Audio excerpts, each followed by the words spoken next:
Where do you want to sit? You want to sit? Oh,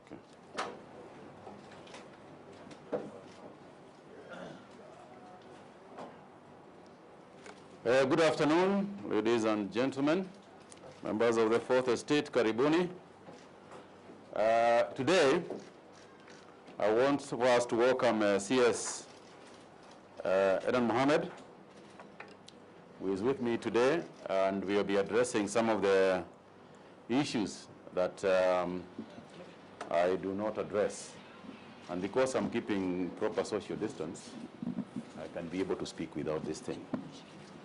I want to start off by just talking about where we are currently, what we have done so far. As you know, we are in the third month of our battle against this disease. As a government, we have prioritized our preparedness. We have got commitments, and we are operating from a multi-sector approach on this, making significant steps. But let us not forget that even as we talk about our success, the virus is still in our midst.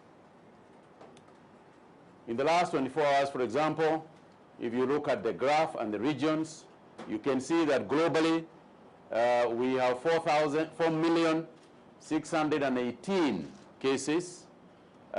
We have got 311 persons who have died, and the case fatality across the world is 6.8%, while within Africa we are lower at 2.9%. But you must remember that that's an average. That is not everybody.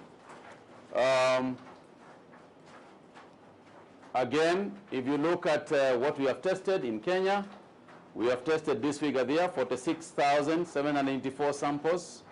The positive cases so far are at heading towards the 1,000 figure.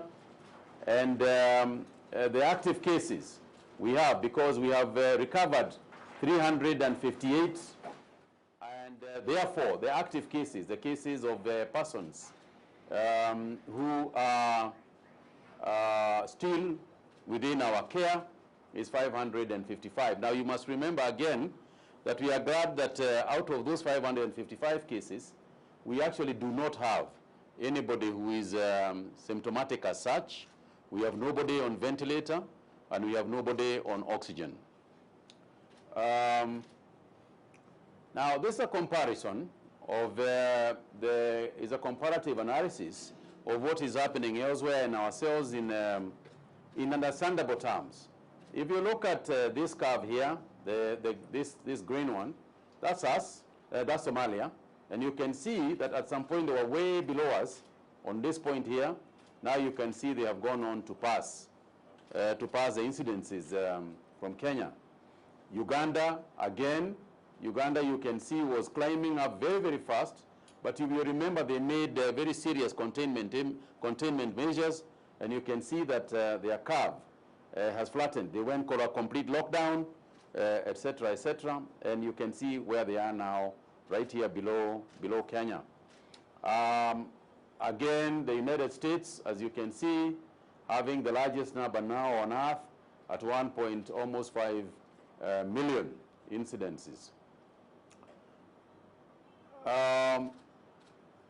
This is an interesting comparison that I would like to bring to your attention. We want to compare here oranges with oranges. As at the 30th day, from the time that each country got its first case, please note, from the day each country got its first case, the number of cases from the 30th, from the first day, the United States had just gotten 15 cases from the time it started. South Africa had 1,585.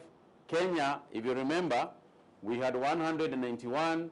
Somalia had 80, and 58 in Uganda.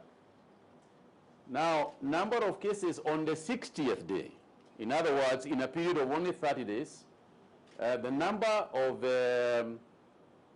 cases in the US, you can see the increase, the percentage increase there. not almost 94%. You can see the increases in South Africa from 1,500 to 7,000. The increases in Kenya from 191 to 715, which is about 2.7 times fold. Somali, you can see the increase, and you can see Uganda much less, again, because of the total lockdowns that they had. So just to come now closer home again, to really spell out what's happening on the ground. If you look at the map here, the last time that I brought to your attention this map here, the number of dots were much lower than today, because as of today we have 23 counties that have got positive cases, all the way from up here in Mandera, all the way down here in Mombasa. You can see Nairobi here, we have sectionalized Nairobi at this spot, and you can see Kamukunji, just about here in the center. Again, you go to Mombasa, and you can see what is happening here essentially around the old town, with our fatalities still remaining at 50, thank God. This is a distribution of cases by county. I would like you to look at the Nairobi cases, and this is an important figure to note, that we have now got 470 cases in Nairobi, while we have got 331 here in Mombasa. But that, you can see the figure in Kajiado, and please note that Kajiado figure again, because there's a specific reason why Kajiado has continued to grow like that.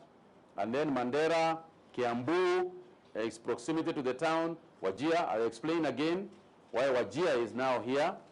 Majia, Mandera, I'll explain all that as we move on. Again, this is to show the summary, but to look at the incidences, what happened after testing of persons in quarantine. And this figure here, the blue line, is the one that tells you the actual figures per day. Well, and you can see it's fairly even, except for certain spikes, but cumulatively, as you can see, the figures in the country are continuing to go up.